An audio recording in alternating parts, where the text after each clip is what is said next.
ಅಂತ್ಯಕ್ರಿಯೆಯನ್ನ ನಡೆಸಲಾಗುತ್ತೆ. ಅವರ ಇಚ್ಛೆಯಂತೆಯೇ ಅಂತ್ಯಕ್ರಿಯೆಯನ್ನ ಕೂಡ ನಡೆಸಲಾಗುತ್ತೆ. ಸಕಲ ಸರ್ಕಾರಿ ಗೌರವಗಳೊಂದಿಗೆ ಅಂತ್ಯ ಸಂಸ್ಕಾರವನ್ನ ನಡೆಸಲಾಗುತ್ತೆ. ಅವರ ಮಗಳು ಅಪ್ಸರಾ ಎಸ್ ಜಾನಕಿ ಅವರ ಅಂತಿಮ ವಿಧಿವಿಧಾನಗಳನ್ನು ನೆರವೇರಿಸಲಿದ್ದಾರೆ. ಕಣಿಯನಹುಂಡಿ ನವೀನ್ ಫಾರ್ಮ್ ಹೌಸ್ನಲ್ಲಿ ಅಂತ್ಯಕ್ರಿಯೆಯನ್ನ ನಡೆಸಲಾಗುತ್ತೆ. ತೆಲುಗು ಬ್ರಾಹ್ಮಣ ಸಂಪ್ರದಾಯದಂತೆ ವಿಧಿವಿಧಾನಗಳನ್ನು ನೆರವೇರಿಸಲಾಗುತ್ತೆ. ಮಹಾರಾಜ ಕಾಲೇಜ್ ಮೈದಾನದಲ್ಲಿ ಅಂತಿಮ ದರ್ಶನಕ್ಕೂ ಕೂಡ ವ್ಯವಸ್ಥೆಯನ್ನ ಮಾಡಿಕೊಳ್ಳಲಾಗಿದೆ. ಬೆಳಗ್ಗೆ 8 ಗಂಟೆಯಿಂದ ಅಂತಿಮ ದರ್ಶನಕ್ಕೆ ಸಾರ್ವಜನಿಕರಿಗೆ ಎಲ್ಲರಿಗೂ ಕೂಡ ಅವಕಾಶವನ್ನ ಈಗ ಮಾಡಿಕೊಡಲಾಗುತ್ತೆ. ಆ ನಿಟ್ಟಿನಲ್ಲಿ ಸಿದ್ದತೆಗಳನ್ನ ಕೂಡ ಈಗಾಗಲೇ ಮಾಡಿಕೊಡಲಾಗಿದೆ. ಅದರ ಜೊತೆಯಲ್ಲಿ ಹಲವು ರಾಜಕೀಯ ಗಣ್ಯರು ಕೂಡ ಈಗಾಗಲೇ ಆಗಮಿಸಿ ಅಂತಿಮ ದರ್ಶನವನ್ನ ಪಡೆದಿದ್ದಾರೆ. ಇವತ್ತು ಕೂಡ ಅನೇಕರು ಆಗಮಿಸಿ ಕೇವಲ ರಾಜ್ಯದಿಂದ ಅಷ್ಟೇ ಅಲ್ಲ, ಹೊರ ರಾಜ್ಯದಿಂದಲೂ ಕೂಡ ಅನೇಕರು ಆಗಮಿಸಿ ಅಂತಿಮ ದರ್ಶನವನ್ನ ಪಡೆಯಲಿದ್ದಾರೆ. ನನ್ನ ಜೊತೆಲಿ ಈಗ ಅನಿಲ್ ಅವರು, ನವೀನ್ ಅವರು ಇದ್ದಾರೆ, ಅವ್ರ ಕೇರ್ ಟೇಕರು. ಸೊ ಏನ್ ಹೇಳ್ತಾರೆ ಮಾತಾಡಿಸ್ತೀನಿ. ಸರ್, ನೀವು ಕೂಡ ಅವ್ರನ್ನ ಆರೈಕೆ ಮಾಡ್ತಿದ್ರಿ. ಸೊ ಏನೇನೆಲ್ಲ ಆಯ್ತು ಬೆಳಿಗ್ಗೆಯಿಂದ, ಏನ್ ವಿಚಾರಗಳನ್ನ ನಿಮ್ ಜೊತೆ ಹಂಚ್ಕೊಂಡ್ರು ಅಂತ? ಸರ್, ಆಕ್ಚುಲಿ ಅವ್ರಿಗೆ ಕಾಲ್ ಇನ್ಫೆಕ್ಷನ್ ಇತ್ತು. ಒಂದು 3 ಡೇಸ್ ಇಂದ ಕಾಲ್ ಇನ್ಫೆಕ್ಷನ್ ಆಗಿತ್ತು. ಮನೇಲಿ ಟ್ರೀಟ್ಮೆಂಟ್ ನಡೀತಾ ಇತ್ತು. ಡಾಕ್ಟರ್ ಕಾರ್ಯಪ್ಪ ಸರ್ ಅಂತ ಮನೆಗೆ ಬಂದು ಜನರಲ್ ಫಿಸಿಷಿಯನ್ ಚೆನ್ನಾಗಿ ಟ್ರೀಟ್ಮೆಂಟ್ ಮಾಡ್ತಾ ಇದ್ರು.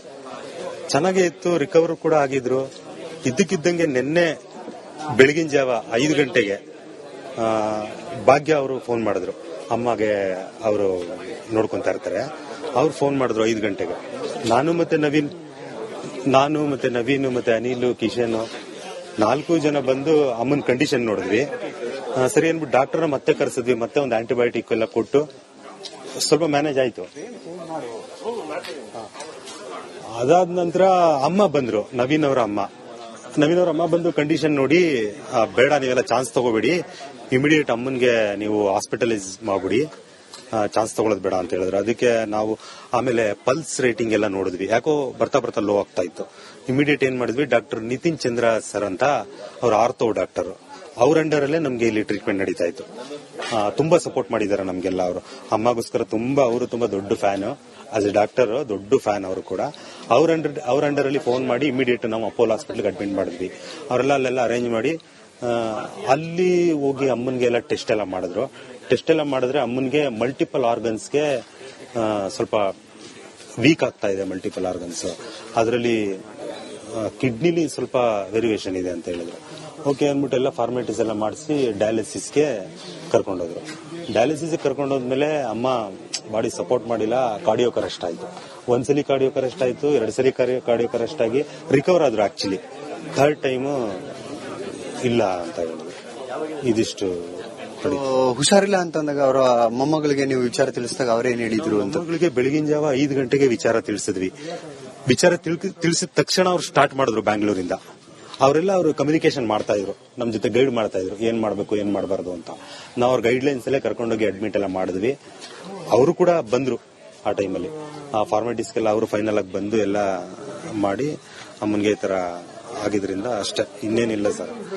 ಕೊನೆಯ ದಿನಗಳು ಹೇಗೆ ಇಲ್ಲಿ ಇರ್ತಿದ್ರು, ಏನು ಮಾಡ್ತಿದ್ರು, ಏನು ಎತ್ತ ಅಂತ? ತುಂಬಾ ಪ್ರೀತಿಯಿಂದ ಇರ್ತಿದ್ರು. ಅವ್ರಿಗೆ ಯಾರು ವ್ಯತ್ಯಾಸ ಅನ್ನೋದೇ ಇಲ್ಲ. ನಾವು ಅವ್ರಿಗೆ ಎಲ್ಲ ಒಂದೇ ಅವ್ರಿಗೆ. ಈಗ ನೋಡಿ ಅಮ್ಮ ಹೋಗ್ತಾ ಇದಾರಲ್ಲ, ಅವ್ರು ಕಂಡ್ರು ಪ್ರೀತಿಸ್ತಾ ಇದ್ರು. ಒಂದು ಚಿಕ್ಕ ನಾಯಿ ಮರಿ ಕಂಡ್ರು ಅದೇ ಪ್ರೀತಿ ಅವ್ರಿಗೆ, ದೊಡ್ಡವ್ರಿಗೂ ಅದೇ ಪ್ರೀತಿ. ಅಷ್ಟು ಸಾಧುತ್ವ, ಅಷ್ಟು ನಿಷ್ಕಲ್ಮಶ ಅವ್ರಿಗೆ.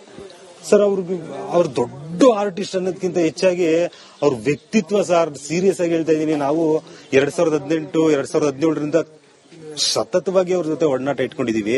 ನಾನು, ನವೀನು, ಮತ್ತೆ ಅನಿಲ್, ಕಿಶನ್, ಪ್ರವೀಣ್ ಎಲ್ಲಾರು. ಸರ್ ಒಂದು ದಿವಸಕ್ಕೂ ಅವರು ಯಾರ ಮೇಲೂ ಕೋಪ ಮಾಡ್ಕೊಳ್ಳಲ್ಲ ಸರ್, ಅಷ್ಟು ಪ್ರೀತಿ ಅವ್ರಿಗೆ. ಈಗ ಸೊ ಕೊನೆಯ ಏನಾದ್ರು ಅವರ ಆಸೆಗಳು, ಸೊ ಏನೇನಾದ್ರು ನಿಮ್ಮಗಳ ಹತ್ರ ಮಾತಾಡ್ತಿದ್ರ? ಯಾವುದೇ ಆಸೆ ಇರ್ಲಿಲ್ಲ ಸರ್ ಅವ್ರಿಗೆ. ಅವ್ರ ಮನ್ಸಲ್ಲಿ ನಿಷ್ಕಲ್ಮಶ ಪ್ರೀತಿ, ಎಲ್ಲಾರ್ಗೂ ಪ್ರೀತಿಸ್ಬೇಕು, ಯಾವ್ದು ಆಸೆ ಇರ್ಲಿಲ್ಲ ಅವ್ರಿಗೆ. ನೋಡಿ ಅವ್ರ ಅಂತ ದೊಡ್ಡ ಬಿಗ್ ಸೂಪರ್ ಸ್ಟಾರ್ ಅಲ್ವೇ, ಅವ್ರು ಯಾವ ರೀತಿ ಲೈಫ್ ಲೀಡ್ ಮಾಡ್ತಾ ಇದ್ರು. ಅಷ್ಟು ಸಾಧುತ್ವ ಅವ್ರಿಗೆ, ಅಷ್ಟು ಸಿಂಪ್ಲಿಸಿಟಿ.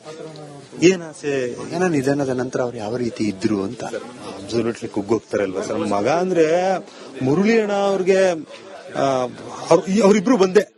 ಅವ್ರು ಯಾರು ಒಬ್ರಿಗೊಬ್ರು ಬಿಟ್ಟಿದ್ದೇ ಇಲ್ಲ. ತುಂಬಾ ಒಡನಾಟ, ಫ್ರೆಂಡ್ಸ್ ತರ ಇದ್ರು ಅವರು. ಫ್ರೆಂಡ್ಸ್ ತರ ಒಬ್ರು ಬಿಟ್ಟು ಒಬ್ರು ಇರ್ತಾ ಇರ್ಲಿಲ್ಲ ಅವ್ರು ಹೋದ್ಮೇಲೆ ತಾಯಿ ಹೃದಯ ಅಲ್ವಾ ಸರ್ ಅದು, ತುಂಬಾ ಕುಗ್ಗೋದ್ರು ಹೇಳ್ಬೇಕಂದ್ರೆ.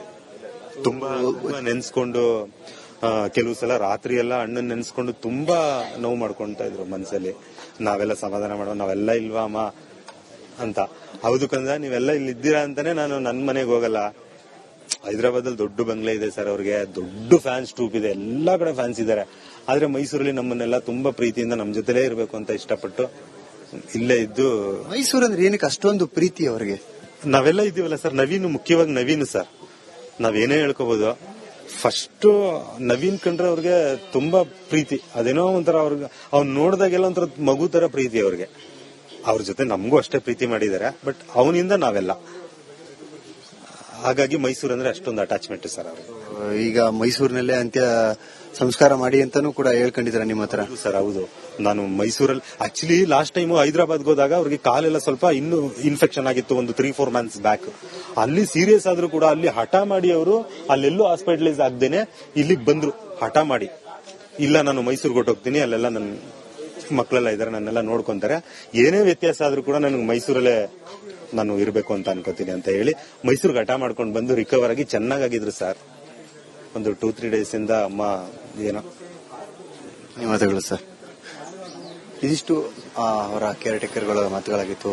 ಕ್ಯಾಮರಾ ಪರ್ಸನ್ ಮಂಜುನಾಥ್ ಜೊತೆ ಸತೀಶ್ ಕನಕಪುರ, ಆರ್ ಕನ್ನಡ, ಮೈಸೂರು. ಮಾತಾಡ್ತಿದ್ರ?